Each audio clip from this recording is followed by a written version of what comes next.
Good morning. Good morning, radiant femmes, beautiful beacons, soul sisters, brothers, everybody, family. Beautiful day this morning. I'm on here on the beach. Just show you, flip you around for a moment, see if you can see that. Pretty lucky. There's my little puppy sitting here. Hi, Indy. Lots of people out and about today, and lots of dolphins about today. I might have to put my sunnies on in a minute. Again, very bright. I was looking into the sun over here at Warren because the sun rises on this side. Good morning, Nicolette. Let me know if you are on. Good morning, Nicolette.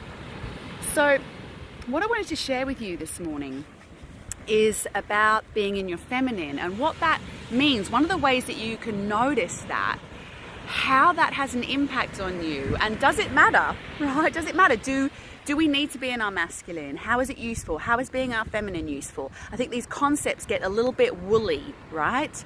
And it's really important that we don't victimize either the masculine or the feminine. We understand what a healthy expression of that energy is, because we can have an unhealthy feminine and an unhealthy masculine where they're like out of whack or they're too much. And we can also mistake a neutral energy for being in one of those two things.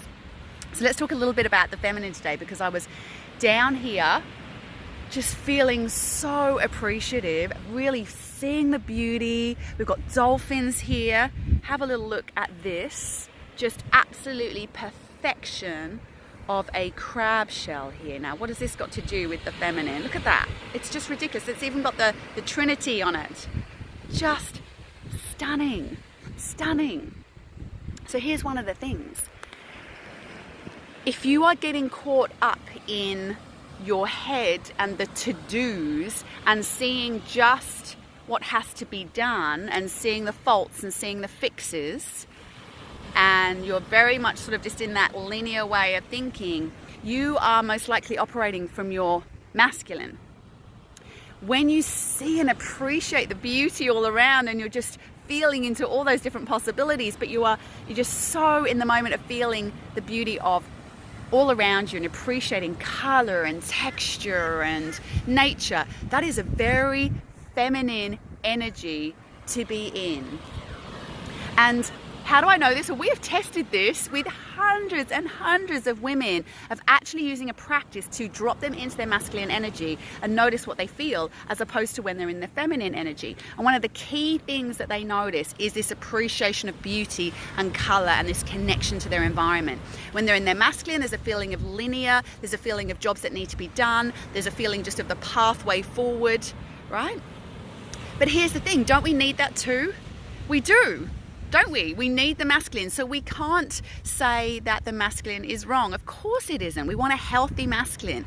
A masculine energy is very focused. It's very present as well in a different way, in a sort of clear line of focus way, right? And it gets stuff done. So you may find that you are floating too much in your feminine, right? But it needs to be an embodied feminine. An embodied feminine has the power to magnetize opportunities, people, abundance. It's that creative energy. But without the masculine operating in a balanced way, we don't always get clarity, right? We don't always follow the steps that need to occur in order to fulfill the rising desires and the infinite possibilities that are arising in the feminine. So if you feel that you are always staying in that kind of creative space and you're not actually implementing, then you could have a lack of balanced masculine energy, right? So it is this continuous interplay. In the feminine energy, we allow our impulses to arise. We see the possibilities. We feel the connection to all that we are, right? Then we need to pull in that divine masculine to make a choice, to get clear, to see the path ahead and the next step towards it.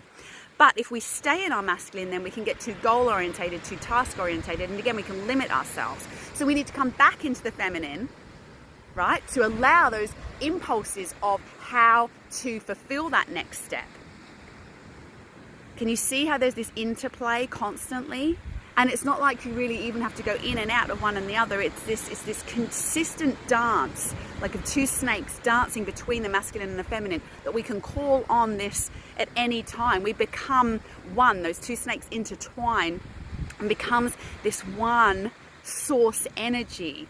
But until we can do that, we need to break it down a little bit and notice what the difference is.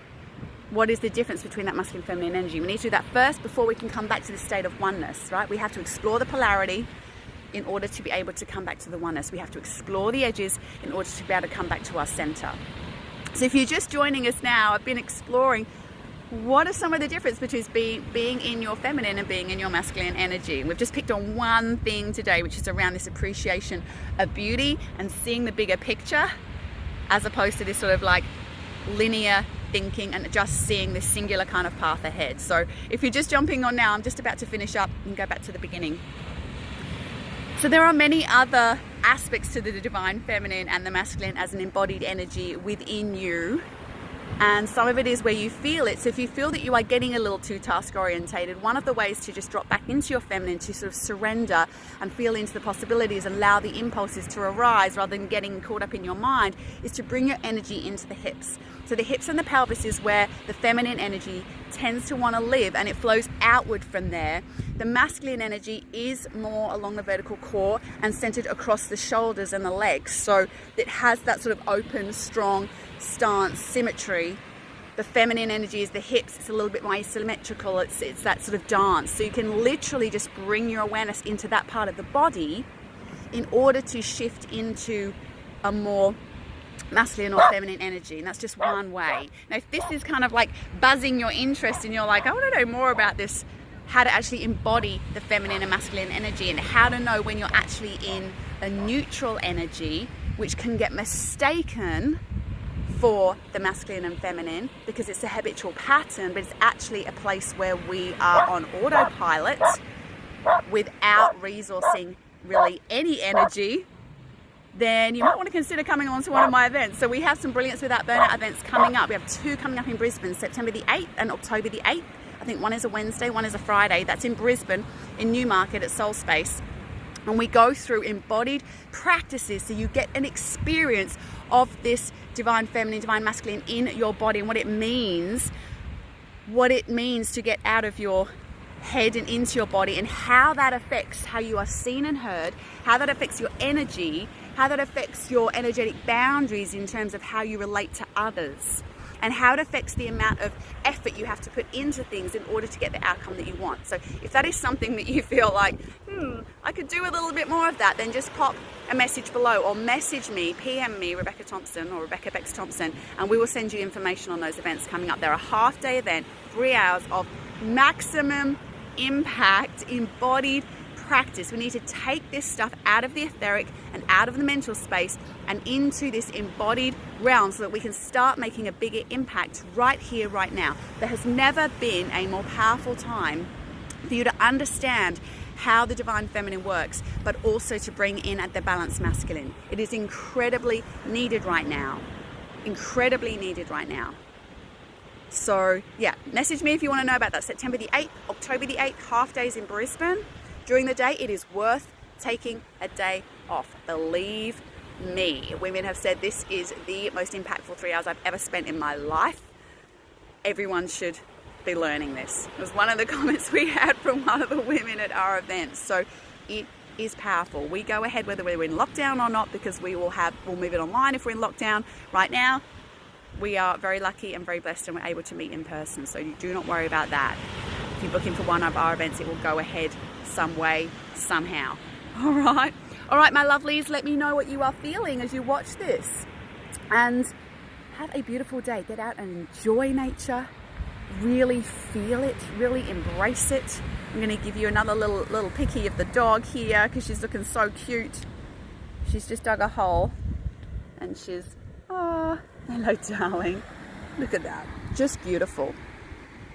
And wherever you are, whether you're in the city, whether you're in the hills, whether you're lucky enough to be at the beach, there is a pocket of paradise wherever you are, whether it is in that one tree, that one flower, that one grain of sand. Yeah, There is so much beauty to be seen, whether it's in the sky, in the clouds. It is everywhere. So embrace that, enjoy. I love you. Have a great day. Have a beautiful weekend if you're watching this on Friday. Take care.